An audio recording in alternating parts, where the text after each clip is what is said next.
사도행전 13장과 14장은 바울과 바나바의 1차 선교입니다.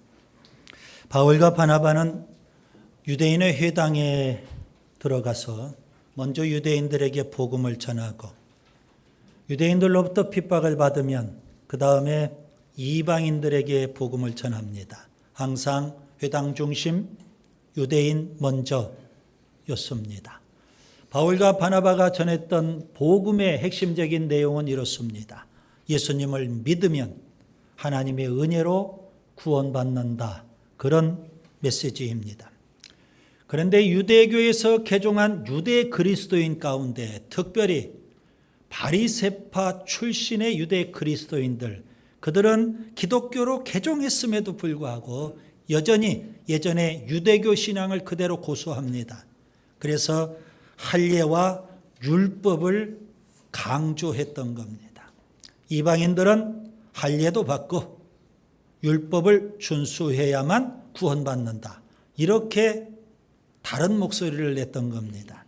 그래서 바울과 바나바 그리고 바리새파 출신의 유대 그리스도인들 사이에 갈등, 다툼, 논쟁이 벌어지게 됐습니다. 그 논쟁을 해결하기 위해서 예루살렘에서 공회의를 열습니다. 사도행전 15장에 나오는 내용입니다. 예루살렘 공회의 결론은 뭘까요? 두 가지를 회의에서 결의를 합니다. 하나는 예수님을 믿으면 하나님의 은혜로 구원받는다. 그렇게 결의를 했습니다. 베드로가 이렇게 발언을 했죠. 사도행전 15장 11절. 우리는 그들이 우리와 동일하게, 그들 이방인들도 우리 유대인과 동일하게 주 예수의 은혜로 구원받는 줄을 믿노라. 예수님을 믿으면 하나님의 은혜로 구원받는다. 이렇게 선언을 했던 겁니다. 다른 또 하나의 결의가 있습니다. 이렇게 은혜로 구원받은 사람들은 이방인들과는 달리 거룩하고 성결하게 살아야 된다. 그렇게 결의를 했습니다. 예루살렘 교회의 기둥이라고 할 수 있는 야고보가 발언을 합니다. 사도행전 15장 20절. 다만 우상에 더러운 것과 음행과 목매어 주인 것과 피를 멀리하라. 여러분, 우리가 예수 믿는 믿음으로 하나님의 은혜로 구원받지 않았습니까? 그렇다면 최소한 우리가 세 가지를 좀 조심해야 될 겁니다. 첫째가 우상의 제물을 멀리하라는 겁니다. 고대 세계의 각 도시에는 우상의 신전이 있습니다. 축제가 벌어지게 되는데요. 그러면 그곳에서 우상에 드렸던 제물을 먹고 그리고 나서 그 축제에 참여를 합니다.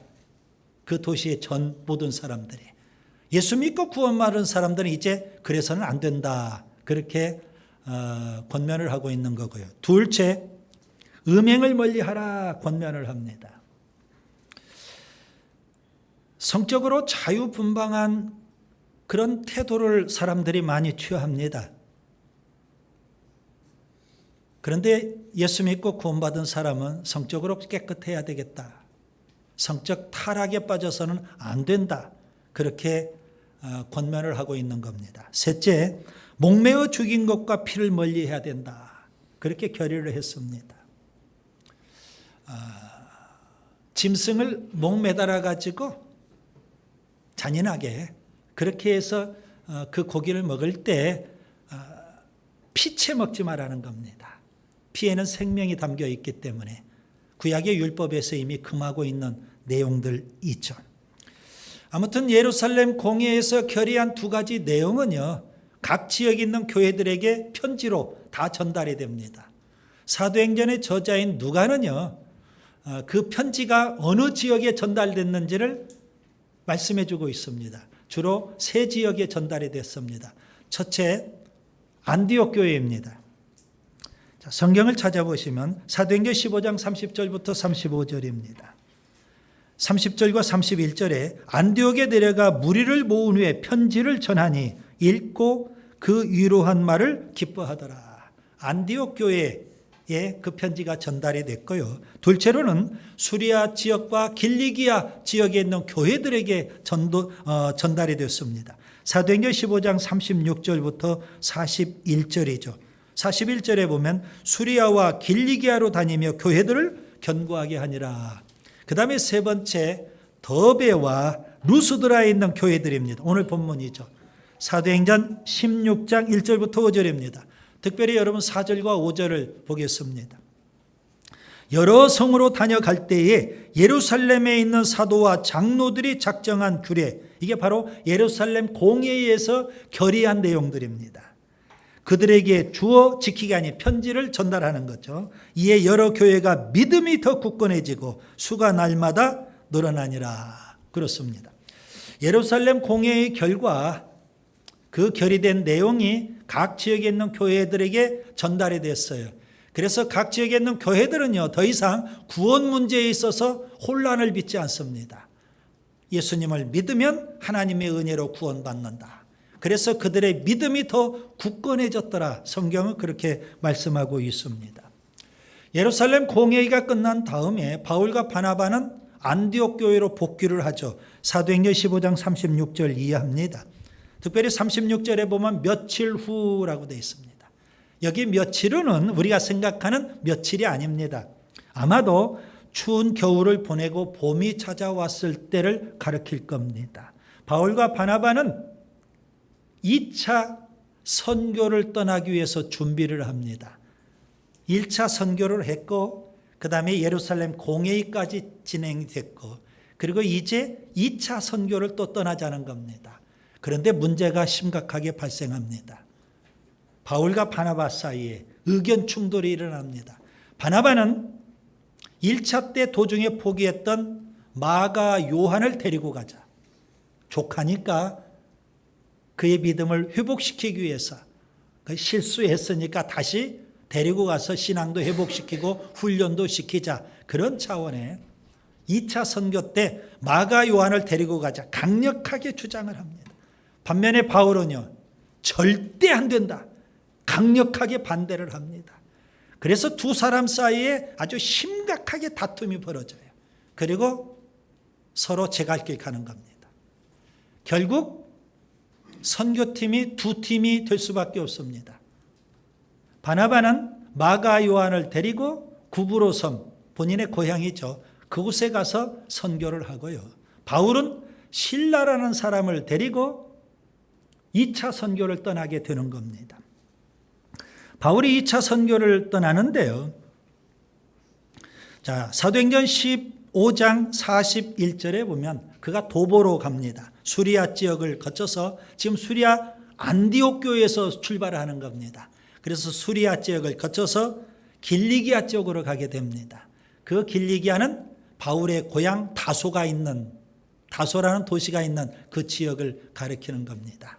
그래서 수리아를 거치고 길리기아를 거치고 그리고 이어서 오늘 본문 1절에 보시면 1차 선교를 했던 더베와 루스드라를 방문하게 되는 겁니다. 그래서 오늘 본문이 시작되는 지점이 있죠. 루스드라에 도착을 했을 때 이미 1차 선교 때 다 방문했던 복음을 전했던 지역이 있죠. 그곳에서 아주 중요한 한 사람을 만나게 됩니다. 본문 1절에 보면 그가 바로 디모데입니다. 그리고 바울은 이 본문 3절에 보시면 그 디모데를 선교팀에 합류시킵니다. 같이 선교하자.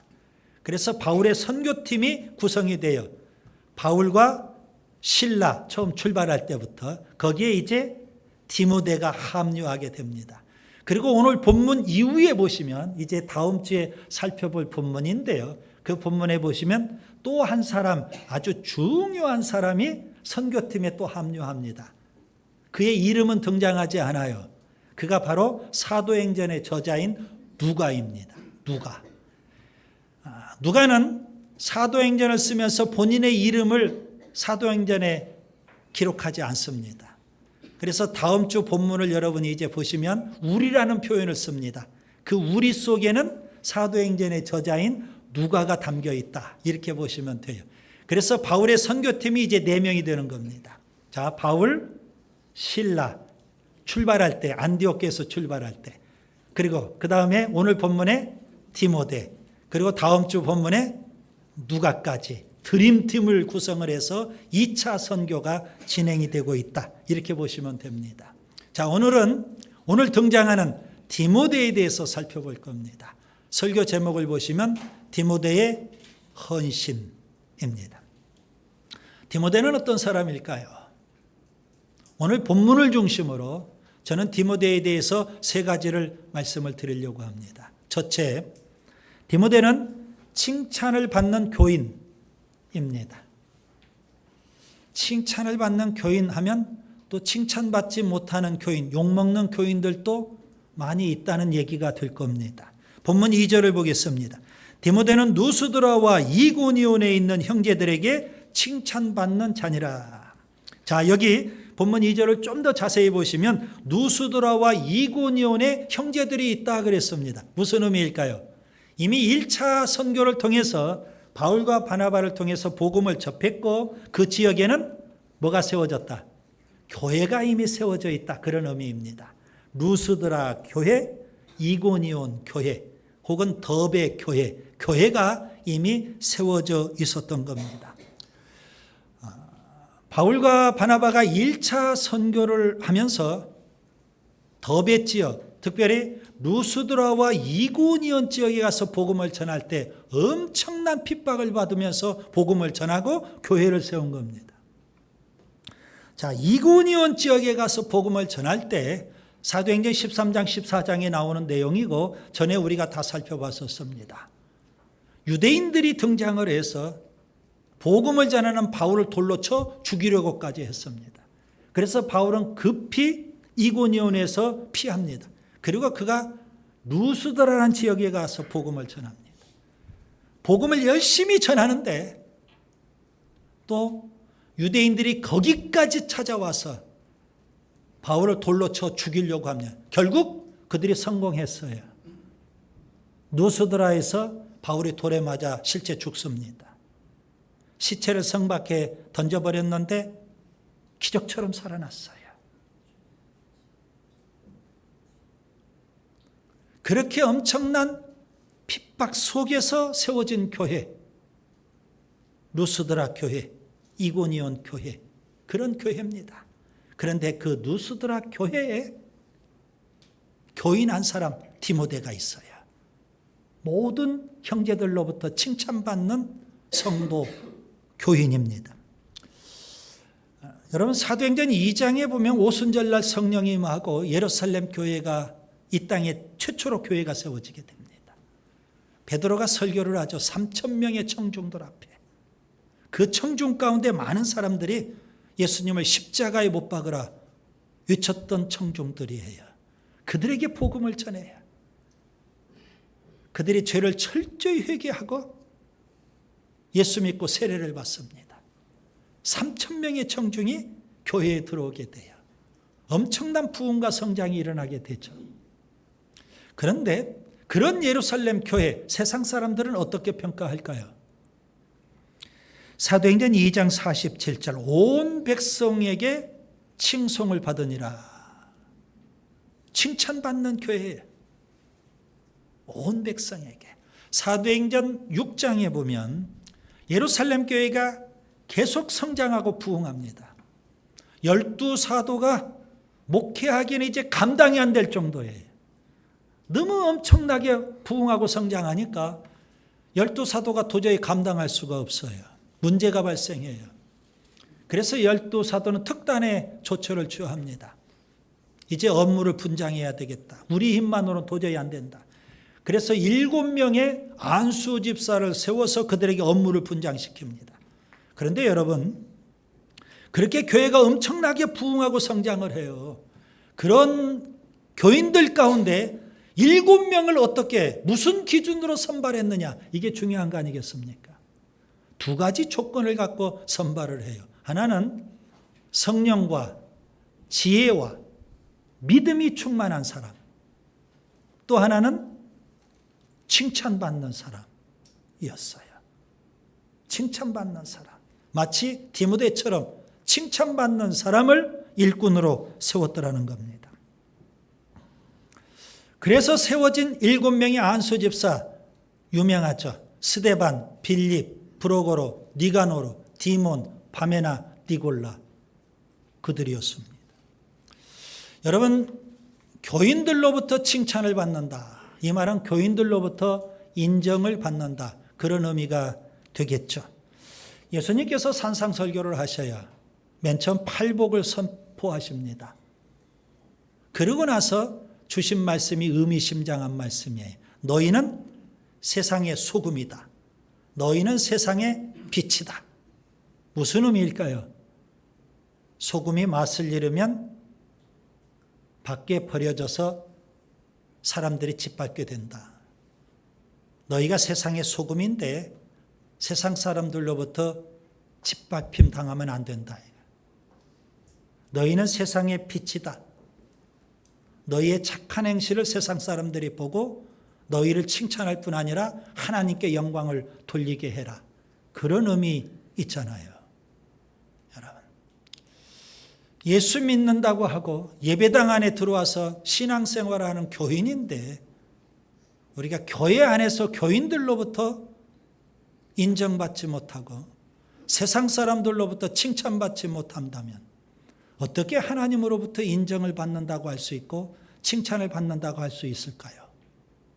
시편 1편에 보면 복 있는 사람을 노래하고 있어요. 어떤 사람이 복 있는 사람일까요? 시편 1편 6절에 보니까 이런 말씀이 있습니다. 무릇 의인들의 길은 여호와께서 인정하시나. 하나님으로부터 인정받는 사람이 복 있는 사람이에요. 그러면 그 이전에 우리가 교회 안에서 칭찬을 받고 또 세상 사람들로부터도 인정을 받는 사람이 되어야 하지 않을까요?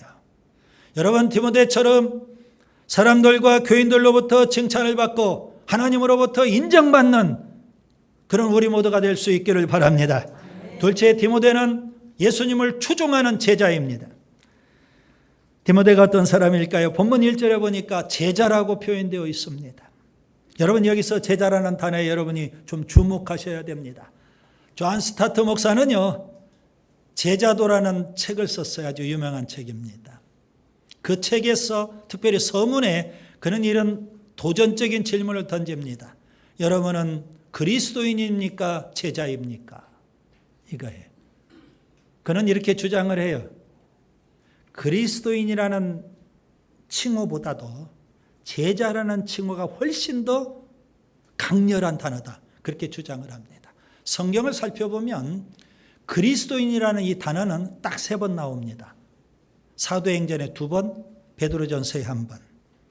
사도행전 11장 26절, 26장 28절, 그리고 베드로전서 4장 16절 3번 나와요. 반면에 제자라는 단어는 복음서에 엄청나게 많습니다.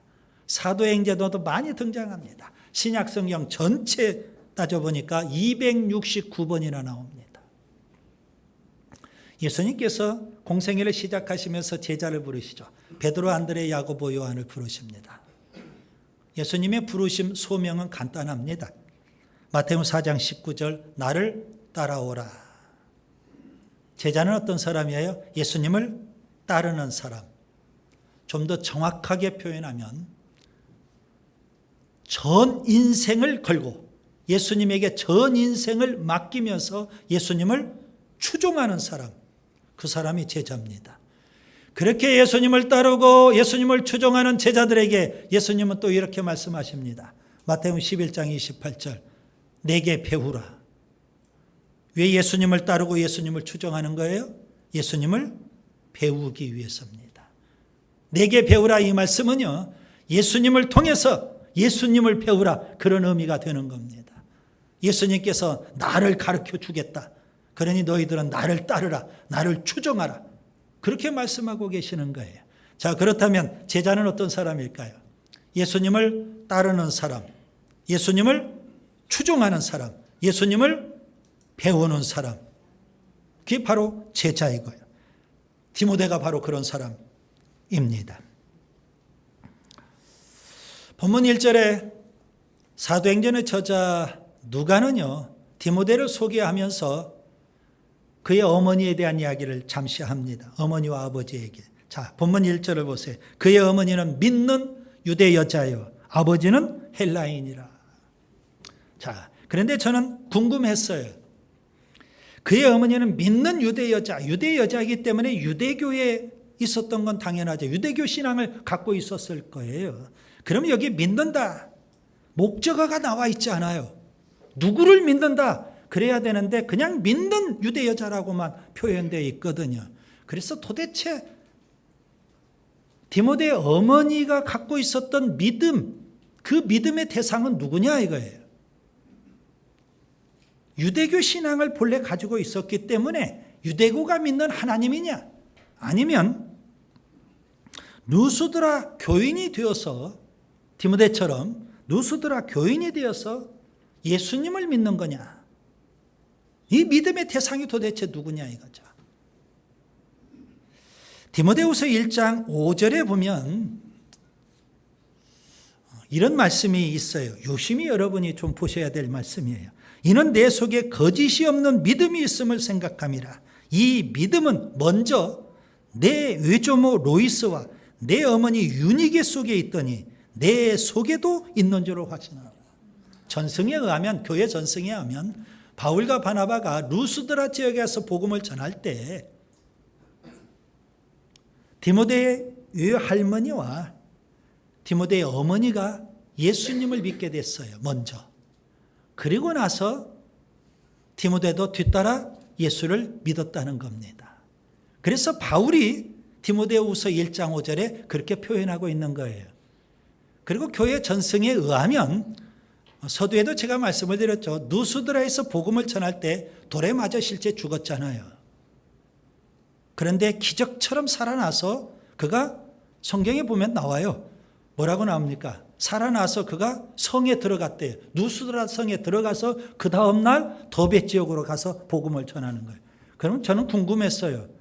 그날 저녁, 자, 죽었던 바울이 살아나서 그 성에 다시 들어갔는데 그날 밤 어디에 있었을까?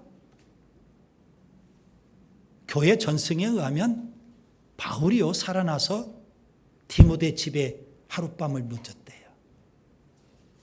그리고 그 다음날 더베로 가서 복음을 전하는 거예요. 무슨 의미일까요? 디모데의 집안은요, 디모데의 집안은 루스드라 교회의 기둥이에요. 루스드라 교회의 핵심이에요.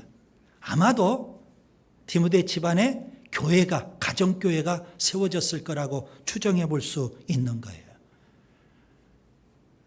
외할머니와 어머니의 그런 믿음의 영향을 받았던 디모데, 그가 예수님을 추종하는 제자가 될 수 있었던 거예요. 셋째, 디모데는 선교에 헌신하는 사역자입니다. 본문 3절을 보세요. 바울이 그를 데리고 떠나고자 할새 2차 선교를 출발할 때 바울과 바나바는 심각하게 싸우고 갈라섭니다. 마가 요한의 문제 때문에. 바나바는 족하니까 좀 신앙을 살려보자 그런 마음이 있었겠지만 바울은 선교가 장난이냐, 절대 반대를 했거든요. 그래서 바나바와 갈라서게 됐어요. 신라를 데리고 선교를 떠나지만 그의 마음속에는 뭔가 허전함이 있잖아요. 그런데 루스드라에 도착한 순간 디모데를 봤어요. 그리고 그를 나와 같이 선교하자 요청을 해요.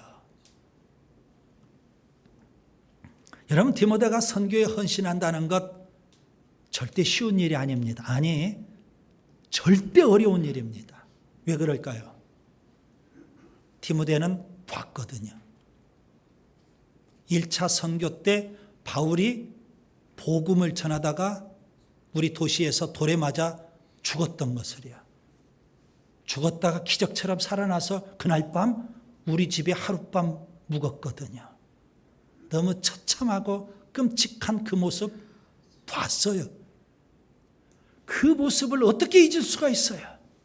그런데 그 바울이 디모데에게 같이 선교하자고 지금 요청하고 있는 거예요. 저라면 선뜻 응할 수가 없어요. 내가 바울 따라다니다가 나도 돌에 맞아 저렇게 죽을 수도 있는데 절대 선교에 헌신한다는 것 쉬운 일이 아니에요. 바울이 요청한다고 해서 디모데가 선뜻 선교에 나선 것도 아니에요. 디모데가 스스로 자원해서 결단해야 될 문제예요. 이사야 6장에 보면 이사야가 하루는 성전에서 하나님의 음성을 들어요. 하나님의 부르심이에요. 그래서 그가 자원해서 선지자가 되는 겁니다. 이사야 6장 8절 내가 또 주의 목소리를 들으니 주께서 이르시되 내가 누구를 보내며 누가 우리를 위하여 갈꼬. 그 하나님의 음성을 듣고 이사야가 분연히 자원해서 일어나서 결단하고 선지자가 되는 겁니다. 그때 내가 이르되 내가 여기 있나이다 나를 보내소서.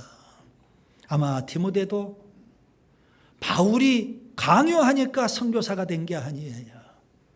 바울이 그렇게 돌에 맞아 죽어가는 모습 평생 그의 마음속에 잊을 수가 없어요. 너무 처참하고 끔찍한 모습.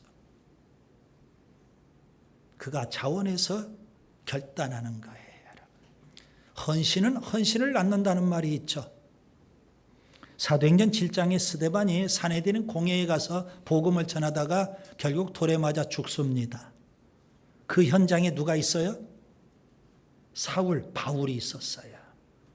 바울은 그렇게 돌에 맞아 죽어가는 스데반을 보면서 결국 예수님을 믿게 돼요. 그런 바울이 복음을 전한다고 선교한다고 누스드라에 가서 복음을 전하다가 스데반처럼 똑같이 돌에 맞아 죽어요. 그 모습을 누가 봤어요? 디모데가 봤어요. 디모데가 헌신을 해요. 헌신이 헌신을 낳는 거예요. 그렇게 자원해서 헌신한 디모데, 바울은요 그에게 오늘 본문 3절에 보면 할례를 행하게 합니다. 할례. 왜 디모데에게 할례를 행하게 할까요? 사도행전 15장의 할례 문제 때문에 예루살렘 공회의까지 열려가지고 이게 구원 문제 아주 중요한 문제 아닙니까? 바리새파 출신의 유대 그리스도인들은 할례를 받고 율법을 행하여 구원받는다. 이렇게 주장했기 때문에 예루살렘 공회의가 열려서 예수 믿으면 하나님의 의대로 구원받는다. 이렇게 결론을 내렸는데 그리고 그 편지를 각 지역에 다 보냈는데 왜 바울은 디모데에게 할례를 행하게 할까요? 여러분 바울이 디모데에게 할례를 행하게 한 것은요 이유가 있어요. 여러분 유대인의 가정은요 모기의 중심의 가정입니다. 그래서 여러분 이걸 아셔야 돼요. 아이가 태어났어요. 그 아이가 유대인이냐 이방인이냐 뭘로 분별을 해요? 엄마가 유대인이면 유대인이에요. 디모데 가정도 보세요. 엄마는 유대인이에요. 아빠는 헬라인이에요. 아빠가 비록 헬라인이지만 엄마가 유대인이기 때문에 거기서 태어난 디모데는 유대인이에요. 다만 아빠가 헬라인이기 때문에 할례만 받지 않은 것뿐이에요. 그러면 역으로 한번 제가 질문을 던져보겠습니다. 룻기에 보면 룻이라는 모압 여인이 있어요. 그가 이스라엘 쪽으로 돌아와서 나중에 보아스와 결혼을 합니다. 보아스와 결혼을 해서 오벳이라는 아들을 낳아요. 그러면 이 오벳은 유대인일까요? 이방인일까요? 모압 여인이니까 룻이. 그러면 이방인이게요? 그럴 수 있겠죠. 그런데 룻은 개종을 했어요. 유대교로. 그래서 오벳은 유대인이 되는 거예요. 이해가 됐죠? 바로 그거예요. 아무튼 디모데는 아버지가 헬라인이었기 때문에 유대인임에도 불구하고 할례를 받지 않았던 것 같아요. 그런데 바울이 그를 데리고 가서 선교 사역을 같이 해야 되는데 유대인에게 복음을 전할 때 방해와 해방을 받을 수밖에 없다는 거죠. 유대인이면서도 할례도 안 받는 그런 유대인이 어디 있느냐 이거죠. 비난을 받을 거라고요. 그러면 복음을 전하지도 못하고 방해와 해방을 받게 되잖아요. 그래서 디모데에게 할례를 받게 해요. 바울이 디모데에게 할례를 받게 한 것은 구원의 문제가 아니에요. 선교의 문제였어요. 이제 말씀을 정리합니다. 바울은 신라와 함께 2차 선교를 떠납니다. 안디옥 교회에서 출발해서 길리기아를 거쳐 더베와 누스드라를 방문하게 되어 누스드라에서 아주 중요한 인물을 만나요. 디모데입니다. 디모데는 어떤 사람일까요? 저는 오늘 본문을 통해서 세 가지를 말씀을 드렸어요. 칭찬받는 교인이에요.